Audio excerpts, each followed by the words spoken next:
I'm Steve Kaminski from MLive.com and Grinder Express. I'm with Mike DeWitt from the Michigan Sports Radio Network.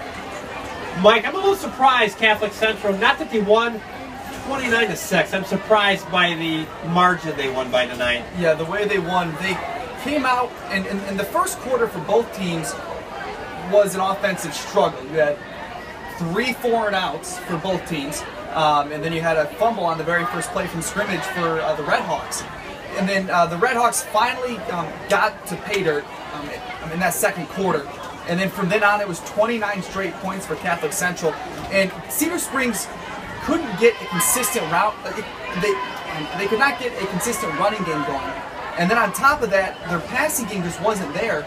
So their offense, which is the ground game, that is their bread and butter. They couldn't get it consistently. I think their longest run was 13 or 14 yards, which is just unheard of for that offense. And definitely a complete game from Catholic Central. Yes. Special teams, defense, and offense. They're 3-1.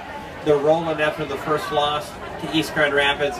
This team looks like they're on the move. Yeah, and they started to really get the ball moving when they started running the ball outside the tackle box. With Forbes, Cooper, and Brown. All 3 of those guys, when they ran to the outside, they have the speed and that one-cut vision to break it upfield. And that really changed the game because that got them into 2nd and short, 3rd and short, and they didn't have to pass as much.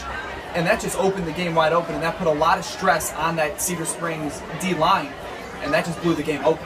And that's going to be huge for him going forward with his ends. We know what he can do with it through the air. If they get that consistent running game from 3 guys, that's going to be a tough team to stop going forward. Join the Michigan Sports Radio Network and MLive throughout the season for coverage of area high school football. Mike, thanks for joining us. Thank you, Steve.